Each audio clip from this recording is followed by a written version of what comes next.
What them haters talking about?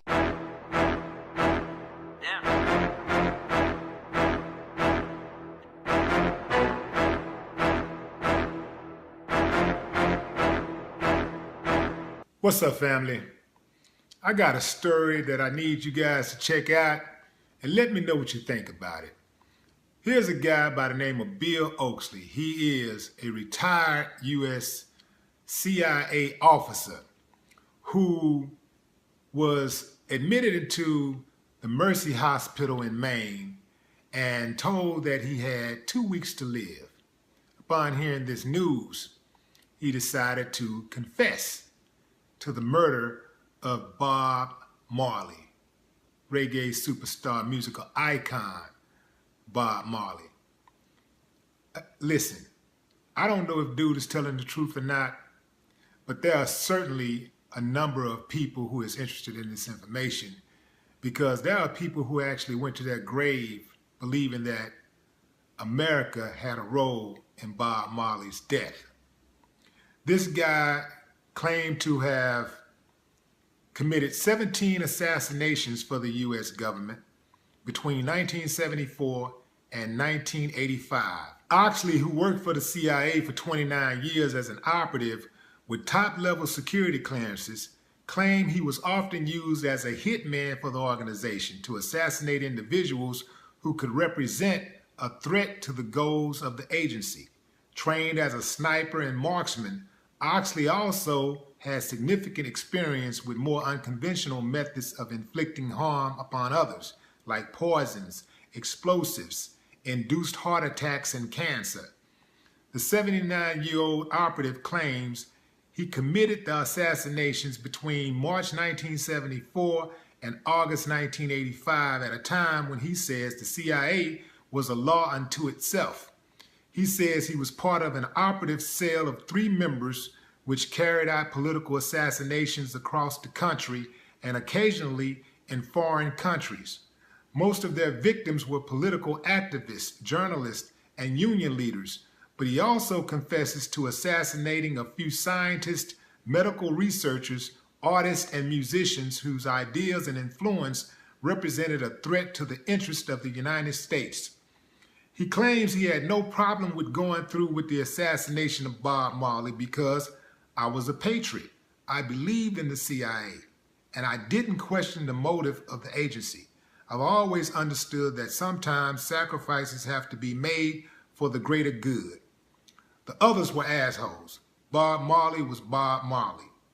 I was no closer to being a long-haired hippie back then than I am now, but I must admit, Bob's music did move me. It held some power over me. He claims to have had mixed feelings about Bob Marley's death. On the other hand, Marley was a good man, a beautiful soul with profound artistic gifts, who did not deserve to have his life cut short. But according to Oxley, Bob Marley was also placing the goals of the CIA in jeopardy and threatening the existence of the United States. He was succeeding in creating a revolution that used music as a more powerful tool than bullets and bombs. Bob Marley in 1976 was a very serious threat to the global status quo and to the hidden power brokers implementing their plan for a new world order. As far as the agency was concerned, Bob Marley was too successful, too famous, too influential, a Jamaican Rasta man who started using his funds and fame to support causes around the world that were in direct conflict with the CIA. To be honest, he signed his own death warrant. It's not like we didn't warn him. We sent a few guys to shoot up his house in Kingston. He's referring to the shooting that took place at Bob Marley's house that left him injured in the chest and the arm. He said, "We had a message for him.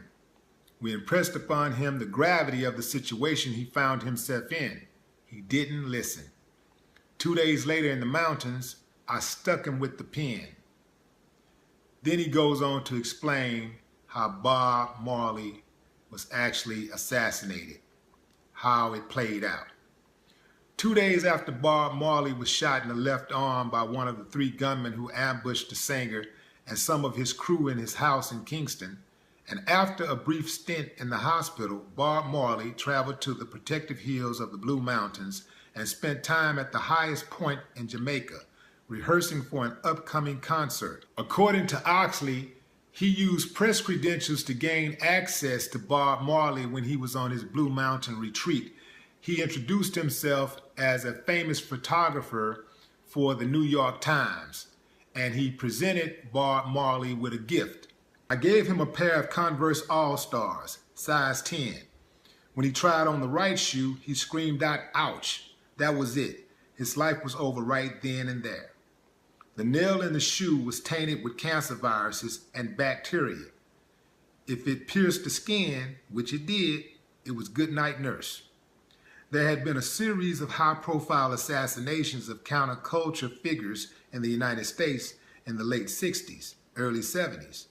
By the time Bob Marley's time came around, we thought subtlety was the order of the day. No more bullets and splattered brains. Oxley claims that he kept in close contact with Bob Marley during the later years of his life, ensuring that the medical advice that he received from the doctors in Paris, London, and the United States would hasten his demise rather than cure him. He died from cancer in May 1981. He was just 36 years old. The last time I saw Bob before he died, he had removed the dreadlocks and his weight was dropping like a stone, he says. He was very withdrawn, unbelievably small. He was shrinking in front of us. The cancer had done its job. The day he died in Miami was definitely one of the most difficult moments in my career. I felt real bad. For a long time, I wasn't comfortable with my part in his death. But eventually, I came to realize it had to be done for America. Wow. If that is true, it says a lot about the people who you let in your inner circle. This is very plausible. I can believe something like this happened. It happens all the time. It happens from the suites to the streets all the time. Dudes in the streets. Many of the dudes that I know from the streets who got killed by dudes who was from the streets who they grew up with. I mean, a lot of them. So this is not really far-fetched. And we know that there's evidence, there's documented proof that America has executed many people for political reasons. Only. Strictly political reasons. People didn't kill anybody. They wasn't trying to move anybody to war. I mean, certain people just, if you preach peace, that could get you killed. Because they don't want peace.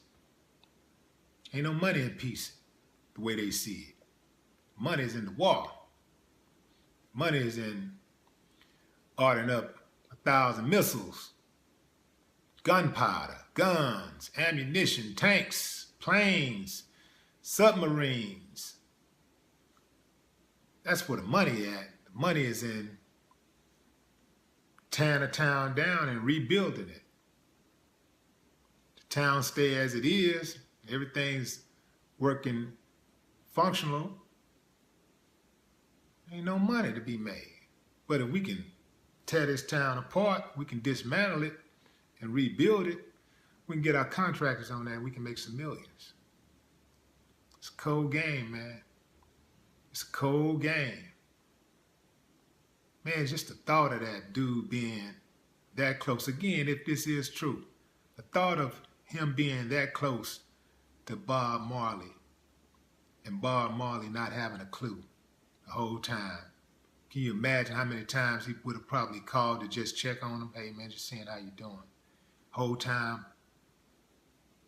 wishing that he died. Calling to see how you doing. Wow, that's cold, man. I won't take this all the way to the bank without additional proof, without additional sources to back it up, it's hard to just automatically say that the source is totally reliable. But given America's propensity for violence and its historical propensity for violence and knocking off people all around the world, including its own, I can't rule it out. Leave your comments and let me know what you think. No more talk. What the haters talking about?